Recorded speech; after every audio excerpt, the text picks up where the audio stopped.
Ito po sa lahat, dadako po tayo sa pagbibigay bago po tayo magkaloob sa Panginoon. Magandang gabi po muli sa inyong lahat. Huwag pala po. At basahin ko po yung salita po ng Panginoon sa Deuteronomy 8 verse 18. Sabi po ng Panginoon dito, alalahanin niyo siya nagbigay sa inyo ng lakas upang manigana kayo at ito'y pagtupad niya sa kanyang pangako sa inyong mga ninuno.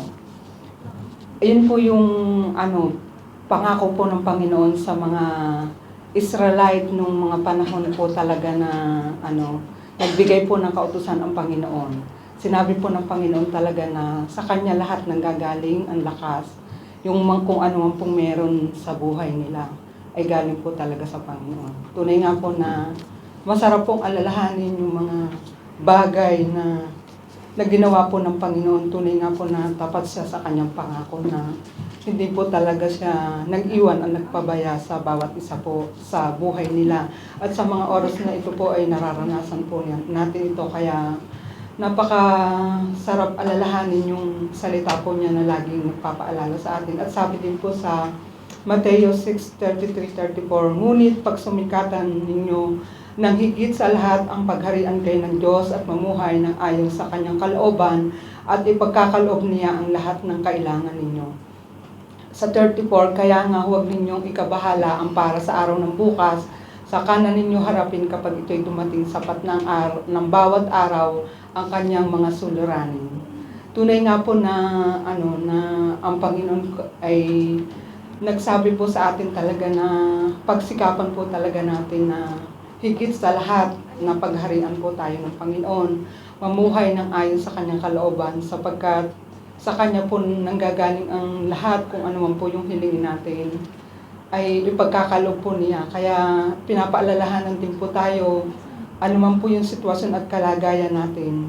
Huwag daw po nating ikabahala at huwag na po nating alalahanin yung yung sa araw ng bukas, yung ngayon po yung harapin natin.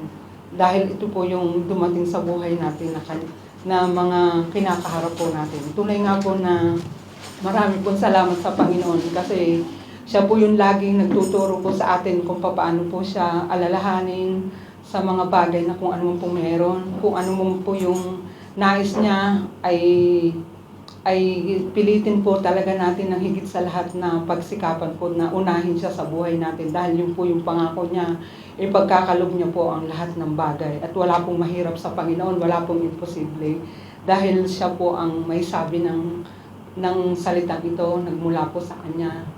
At purihin po yung salita ng Panginoon bago po tayo magkaloob. Manalangin po muna tayo. Hallelujah, dakila makapangyarihan sa lahat. Marami pong salamat sa buhay na kaloob mo po, Panginoon. Salamat po sa salvation na patuloy po namin nararanasan mula sa inyo po, Panginoon. Salamat din po sa pagmamahal, Panginoon, sa buhay namin.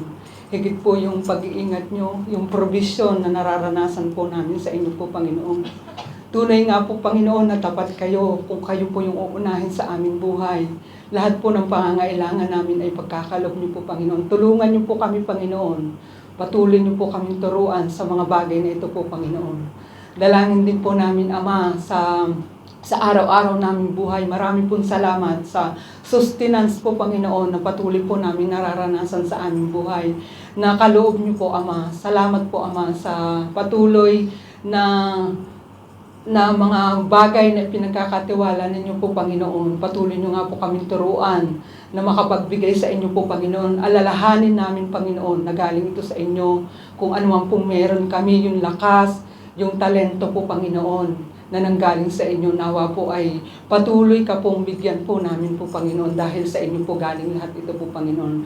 At dalangin din po namin, Ama, sa lahat po na magkakaloob. Patuloy nga po kayo ang mag-multiply ng mga ipinagkatiwala niyo po sa kanila at maging kasapatan din po sa inyong kaharian po, Panginoon. At patuloy din po kayo ang magpala sa lahat po ng mga pinanggalingan nito po, Panginoon. At dalangin din po namin, Ama, sa mga ginagamit mo pong channel blessing, kayo po yung patuloy na magkaloob po sila ng maayos na kalusugan, buhay espiritual po, Panginoon.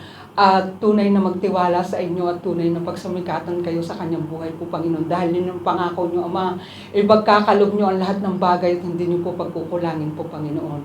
Dalangin din po namin, Ama, na kayo po yung maging kasapatan sa lahat ng ito sa inyong kaharian po, Panginoon.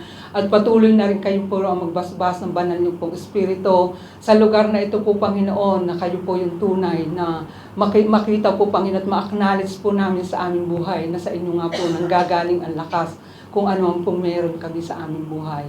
Pinagkakatiwala din po namin, Ama, yung mga pinagkatiwala niyo po sa bawat isa po, Panginoon, na maging mabuting katiwala sa inyo po, Panginoon.